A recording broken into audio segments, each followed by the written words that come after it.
A graça e a paz, meu irmão, minha irmã, aqui presente conosco neste culto de quinta-feira, culto de oração. E aí vem algumas perguntas em nossa vida. Eu queria contemplar com você no livro de Romanos, capítulo 8, verso 26, para meditar na palavra de Deus. Da mesma maneira, também o Espírito nos ajuda em nossas fraquezas, porque não sabemos orar como convém, mas o Espírito intercede por nós com gemidos inexprimíveis. Precisamos do Espírito Santo nas orações com gemidos, pastor. Por quê? Aleluia. Porque nós não sabemos orar. Porque no momento de dor, de sofrimento, nossos sentimentos, nossos desejos são tão profundos de dor que a gente não consegue expressá-los de uma maneira profunda a levar ao coração de Deus. Quando a gente está sobrecarregado, nós acabamos sendo tomados de um desânimo. E aí não sabemos mais pedir por causa das nossas fraquezas na oração.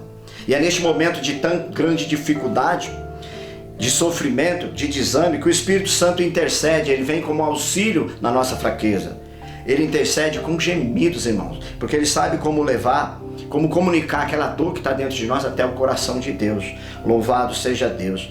E é o Espírito Santo que opera o desejo do nosso coração ao desejo do coração de Deus. É o que ele comunica a Deus, aquilo que Deus consegue compreender da nossa dor para poder interceder por nós. O Espírito é quem nos capacita a orar quando somos incapazes de expressar as nossas necessidades adiante do coração de Deus. E assim ele vai levando até Deus da maneira com gemidos e vai sendo perfeito e aceitável diante do coração de Deus. Louvado seja Deus. No livro de Atos, capítulo 12, verso 1, nós temos uma expressão tremenda sobre a eficácia da oração. A eficácia da oração. Nós estamos diante do rei Herodes. O rei Herodes, ele estende a mão sobre a igreja, aleluia, para maltratar a igreja, para trazer o mal sobre a igreja do Senhor. No versículo 2, Atos 12, 2, ele mata a espada Tiago, irmão de João, e ele viu que isso era agradável aos olhos daquele povo. E aí então, por chegar a época da festa da Páscoa, agora já não podia mais matar ninguém naquele momento. Durante 7 dias que se comemorava a festividade da Páscoa, então eles mandam prender o apóstolo Pedro, até que ficasse e acabasse a festividade, para ele poder eliminar a Pedro.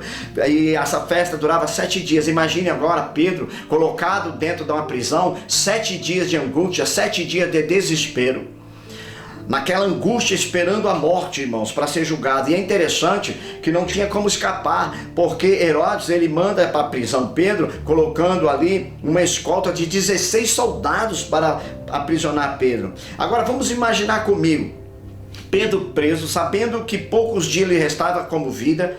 O versículo 6, ele diz assim: mostra pra gente que perto do dia de entregar ao povo, ou no 6º dia praticamente, onde Pedro ia morrer, na noite anterior que seria entregue à morte, está aprisionado, acorrentado com 2 soldados, ligado com cadeias, e lá fora ainda tem mais 16 soldados na porta, irmãos. Olha que situação. E aí é interessante que a gente vê aqui o que leva um homem nestas condições, à beira da morte, conseguir dormir. Olha o versículo 5, que interessante. Pedro é levado preso, a igreja continua em oração, em constante oração por causa dele, levando a Deus a oração em prol de Pedro, que estava preso a ponto de ir para a morte. A igreja que ora por alguém, alguma coisa tem que acontecer. Primeira coisa que acontece é confiança e esperança. Confiança, o Salmo 125, versículo 1, diz assim: que os que confiam no Senhor são como um monte de Sião, que não se abalam, mas permanecem para sempre. Esperança, o livro de Romanos capítulo 12, verso 2, diz que nós devemos nos alegrar na esperança, sendo pacientes na hora da tribulação e perseverando em oração. Olha que lindo. Pedro está no meio de uma tribulação, mas está paciente. Isso faz com que ele consiga dormir. A igreja está em contínua oração por ele. Aparece um anjo, ilumina o ambiente e toca na lateral de Pedro e chega para Pedro e fala: Pedro, levanta. Vai depressa, Pedro. E a segunda coisa que acontece quando a igreja ora, está no versículo 7. Aparece um anjo, ilumina o ambiente, toca no lado de Pedro e diz: Pedro, levanta-te depressa. E o que acontece naquele momento? Caíram das suas mãos as cadeias. O versículo 8 é interessante, que o anjo chega para Pedro e fala: põe a capa, põe as suas sandálias e segue-me. O versículo 9, Pedro acorda em meio ao sono. Pedro não sabia se aquilo que estava acontecendo era real. Ele não sabia. É como a gente está em sono profundo, quando a gente acorda, a gente não sabe que lado da cama está, a gente não sabe em que ambiente está, às vezes, demora um pouco para cair a ficha. Assim foi a vida de Pedro. Pedro estava confuso, não sabia se aquilo era uma visão, ele não entendia se era real. Louvado seja Deus. O versículo 10 diz que a porta que ele chega numa porta, a porta que dá de frente para a rua, era o último estágio daquele sofrimento de Pedro. Agora veja, a Bíblia diz que as portas se abrem sozinhas no versículo 10. E eles saem livres pelas ruas. Aleluia. E na hora que eles saem na rua, o anjo sai fora, o anjo desaparece de Pedro. O versículo 11 nos interessa mais ainda. Pedro reconhece que o Senhor enviou aquele anjo e livrou ele das mãos de Herodes. E que tudo que o povo judeu esperava, e era tudo que eles oravam. O versículo 12, Pedro ainda vai até a casa de Maria, mãe de João, e ali a Bíblia diz que estavam reunidos muitas pessoas em oração. Versículo 13 e 14, Pedro bate na porta, uma menina chamada Rode escuta a voz de Pedro, volta correndo para dentro para entregar o recado. Pedro está na porta, O versículo 15, o povo achou que a menina estava doida. Olha que interessante. Mas ela afirma, é Pedro, eu ouvi a voz de Pedro, é Pedro. E eles acharam que era o anjo de Pedro. E a menina estava confusa. E Pedro, nesse instante, continuava batendo na porta. O versículo 17. E ele entra. Quando eles abrem a porta, Pedro entra, aquela bagunça, aquela alegria de ver Pedro, resposta de oração. Só que o que é mais interessante agora, aleluia, é que Pedro pede silêncio para poder começar a contar como que o Senhor o livrou da cadeia.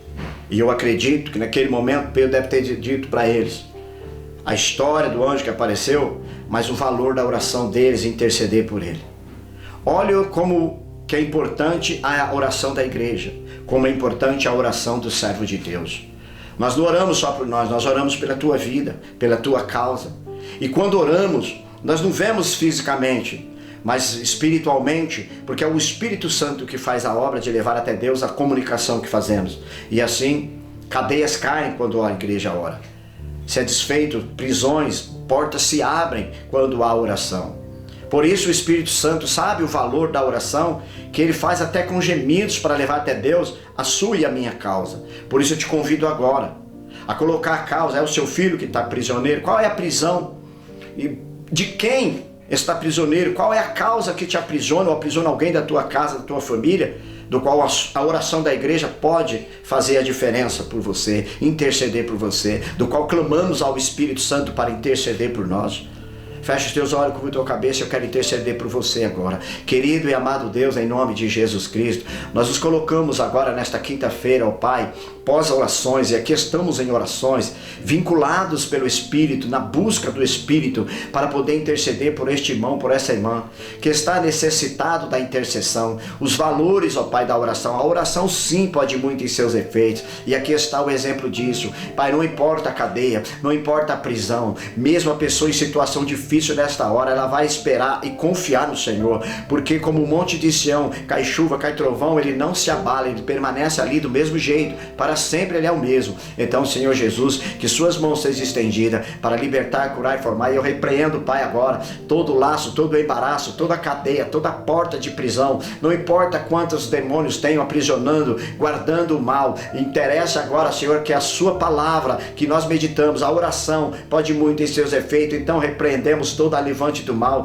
todo jugo, toda condenação para a glória de Deus, em nome de Jesus. Fique com Deus, que Deus abençoe. Até quinta-feira, em nome de Jesus.